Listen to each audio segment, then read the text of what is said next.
মৃত্যু আর হাজারো প্রশ্ন। কিন্তু সেই ঘটনার একটা বছর পর প্রশ্নগুলো থেকেই গেছে, উত্তর অধরা। কোথায় ন্যায়, কোথায় বিচার, কোথায় মিলল সুরাহা? গোটা একটা বছর পেরিয়ে গেল, তারিখ পে তারিখ। এক বছর আগে এই আজকের এই রাতেই আরজি করের চেস্ট মেডিসিন বিভাগে যে ঘৃণ্য ঘটনা ঘটে গিয়েছিল তা নতুন করে আপনাদের বলার কিছু নেই। যে ঘটনা আরজি করের একজন অত্যন্ত প্রতিভাবান তরুণী চিকিৎসককে হারিয়েছে কলকাতা, আদরের একমাত্র সন্তানকে হারিয়েছে তার বাবা মা, দেশ হারিয়েছে একজন কৃতি সন্তানকে।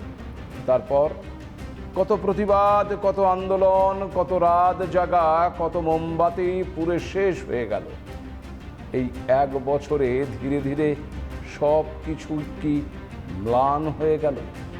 তাহলে কি এভাবেই এরকম ভয়াবহ ঘৃণ্য অপরাধের ঘটনাগুলো সমাজের মেমোরি থেকে মুছে যাবে? দেশের আইন ব্যবস্থা এক বছর ধরে কেন কোনো প্রতিকার বা সুরাহা প্রদান করতে পারে না? একের পর এক ধর্ষণ, হত্যা কোন স্থানে ঘটলে কিভাবে তাদের বিরুদ্ধে ব্যবস্থা গ্রহণের জায়গায় চুপ করে থাকে সব কিছু।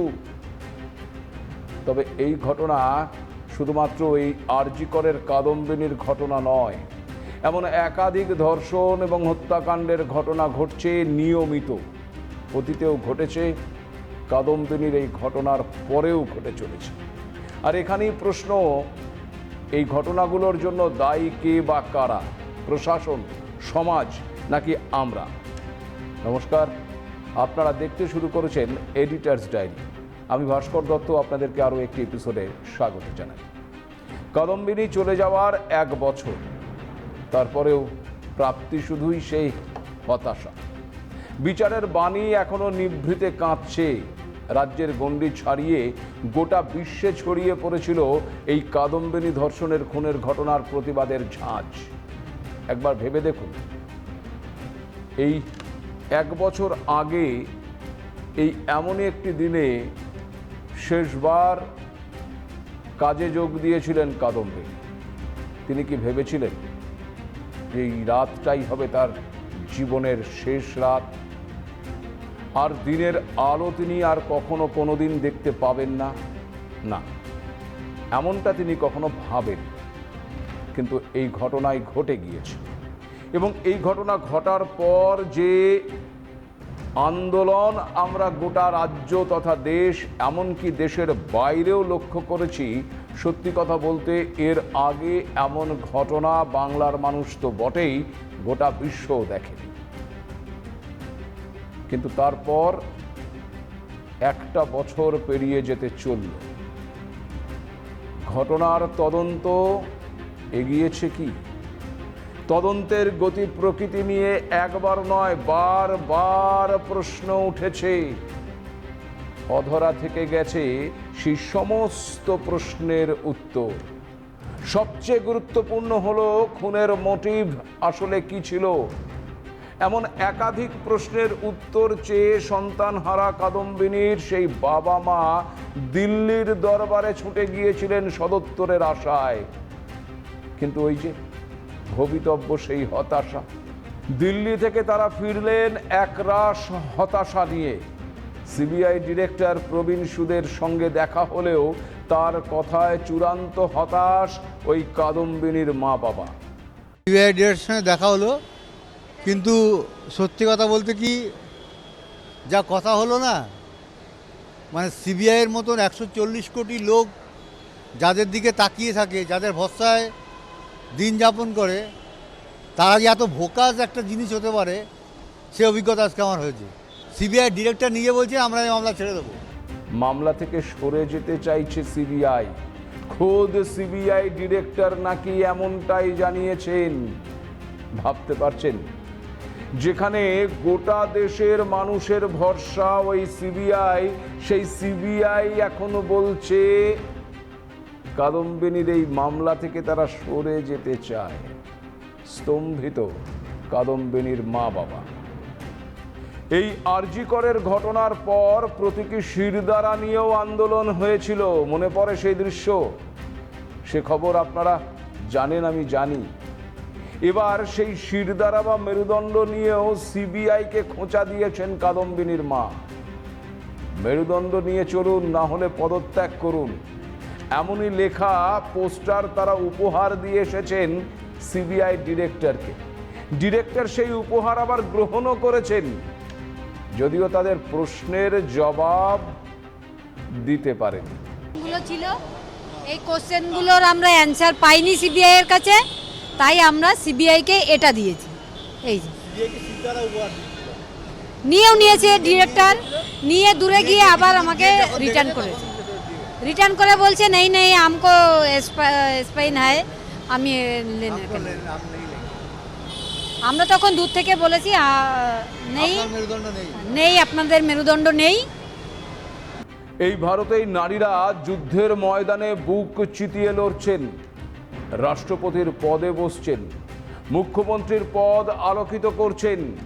আবার অন্যদিকে কাদম্বিনীর মতন বহু সম্ভাবনাময় নারীকে নির্মমভাবে ধর্ষণ, খুন করে নারী শক্তিকে ধ্বংস করার চেষ্টা করে যাচ্ছেন সমাজের কিছু ক্ষতিকারক কীট।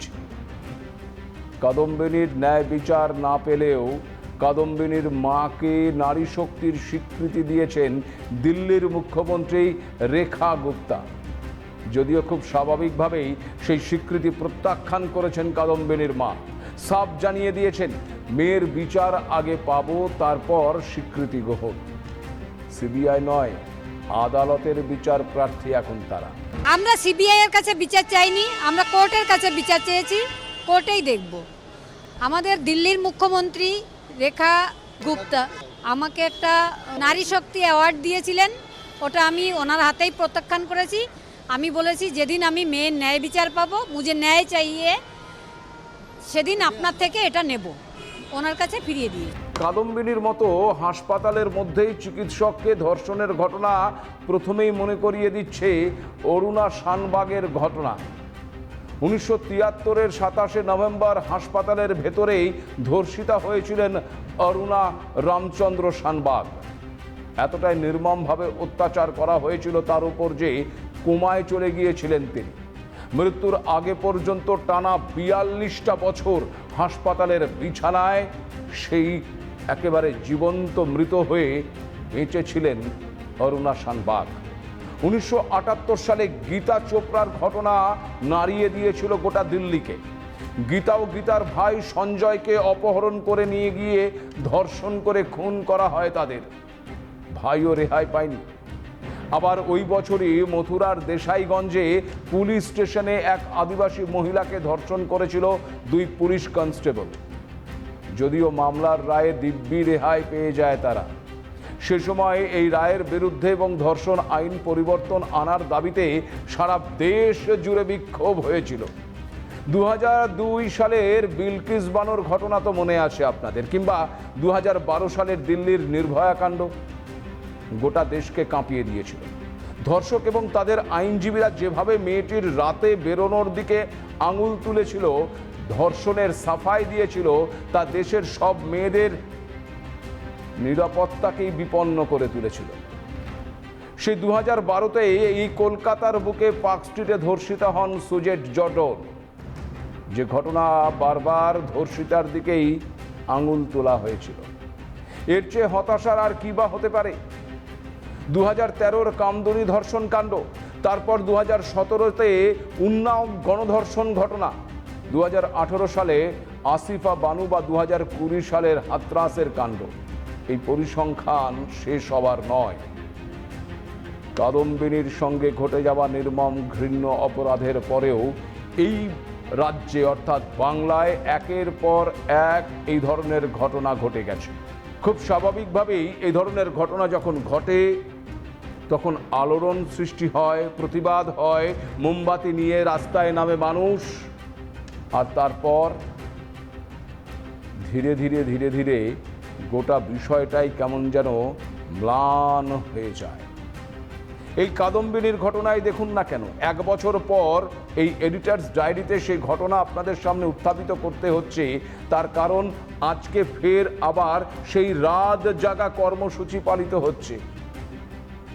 খেয়াল করে দেখুন তো, 1 বছর আগে 14ই আগস্ট মূলত এই ঘটনার প্রতিবাদে রাত জাগা কর্মসূচি শুরু হয়েছিল।